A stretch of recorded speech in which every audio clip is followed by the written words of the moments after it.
From Studio 3 at Buzz TV, it's The Horse's Mouth with Tom McManus.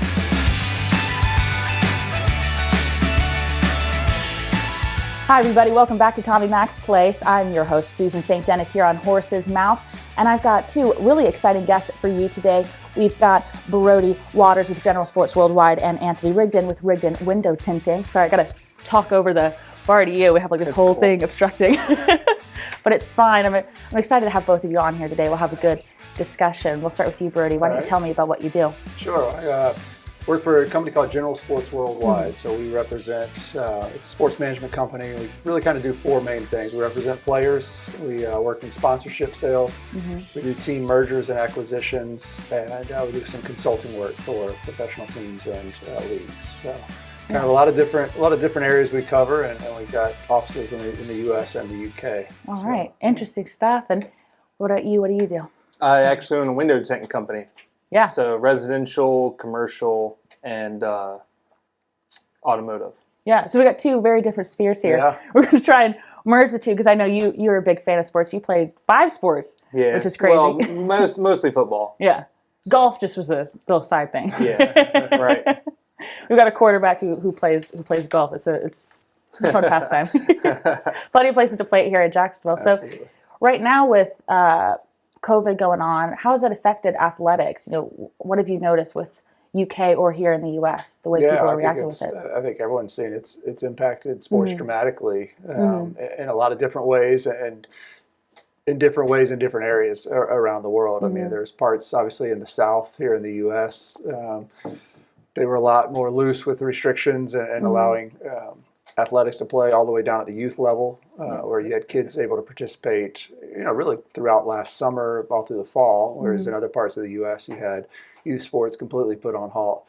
But I think professionally, obviously, the lack of fans being able to attend games has dramatically changed how teams have had to operate, the economics of leagues, and I think what's going to be interesting is to see how it changes things moving forward because behaviors have changed for fans. One of the things that has come out of this is that so many fans were forced to take sports in through different ways, whether it's TV or streaming, that leagues and teams are going to have to do a lot of work to get those fans back to the stadiums because it's expensive to go to games, and the viewing options are just getting better and better, with the home experience on TV and the different ways you can watch on mobile devices, that teams are going to have their work cut out for them to get fans to be willing to spend that money to go back to the actual stadiums. Yeah.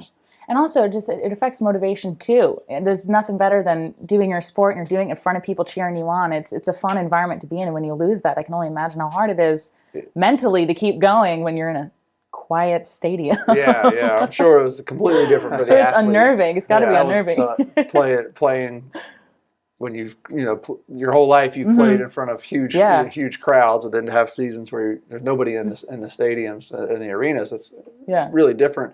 But I think also, they had the challenge in every sport of going each week unsure whether or not they were going to test positive or, whether they were going to play or who was going to miss that week. So, I think the dynamics in all sports were really different this year. Absolutely. I don't know if you heard about this, but with the Gators UF, there was a whole situation where one person got COVID, whole team out.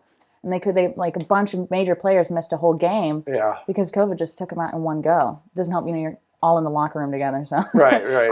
quick spreader right there. Yeah, absolutely. But I'm curious, for you as well, I feel like a lot of people during COVID have been wanting to do renovations or changes to all kinds of things. Have you seen business improving during COVID, or has it been challenging for you? It stayed the same for me, but the sports, I remember my last day on the football field was, probably January or February, and I was out there with a wide receiver from Purdue, Gregory Phillips, a tight end from UCF, a quarterback from Georgia Tech, a quarterback from Mandarin High School, and then there was one other player. But we were all out on the field, and I remember we were all talking about the COVID, just sitting in a circle with the football. And we were like, dude, this is probably going to be like the last day in a long time because they were shutting everything down.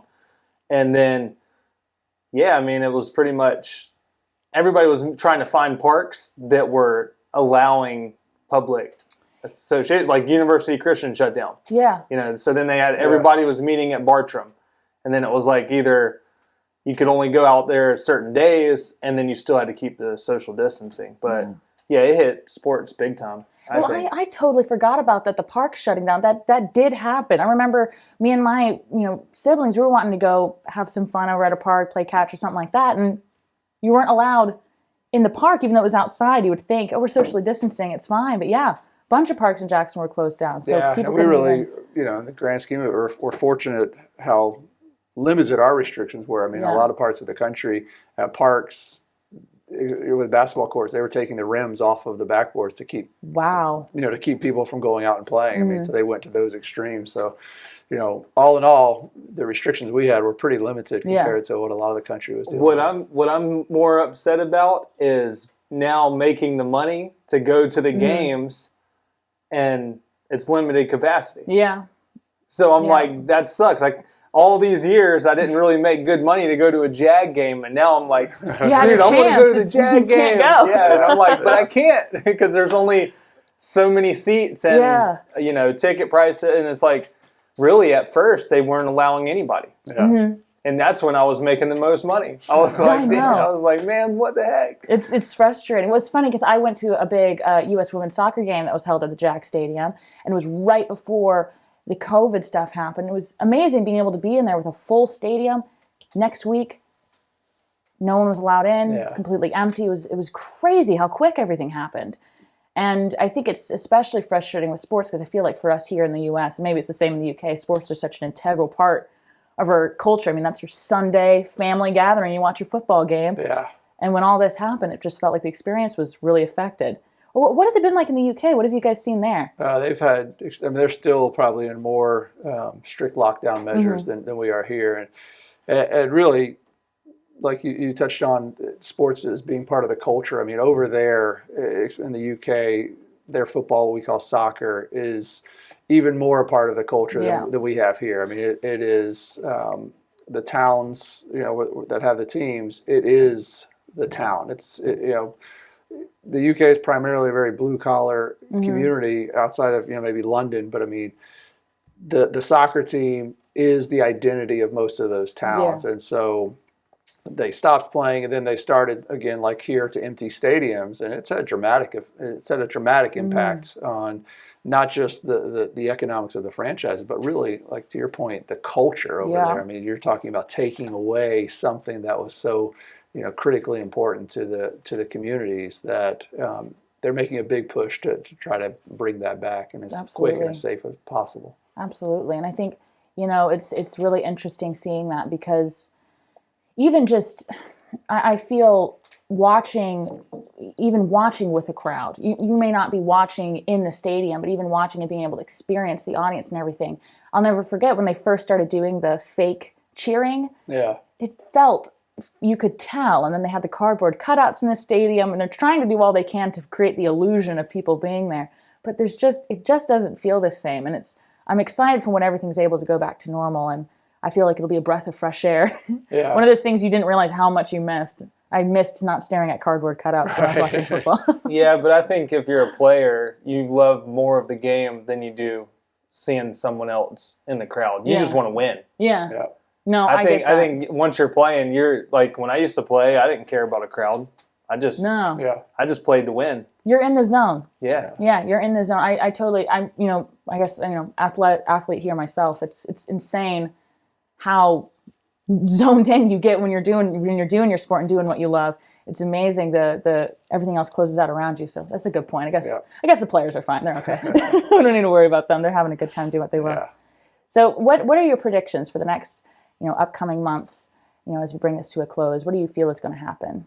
Well, I think they're going to start opening things back up. Yeah. I mean, you see all the restrictions getting more and more relaxed. I think baseball hopefully is kind of laying out a bit of a roadmap, and they've got several teams that have reopened almost to full capacity. I think the Texas Rangers, have had 40,000 people at games, and as long as they're monitoring that, and I think so far, knock on wood, there haven't been any outbreaks or anything associated with those gatherings. So, I guess the hope is as vaccinations increase and more and more people are allowed to do this. I think there's going to be one, the safety element, and then two, the comfort element that people will have. Yeah. I mean, I think that's still kind of unknown. I think a lot of people are itching to get back, but I do think there's still, you figure we've gone over a year now of people being hesitant to go to restaurants and all these things. And some people, I think it's going to take a little bit longer for them to be comfortable getting back into that kind of environment. Absolutely. Well, it looks like you'll be able to go to your Jags game soon.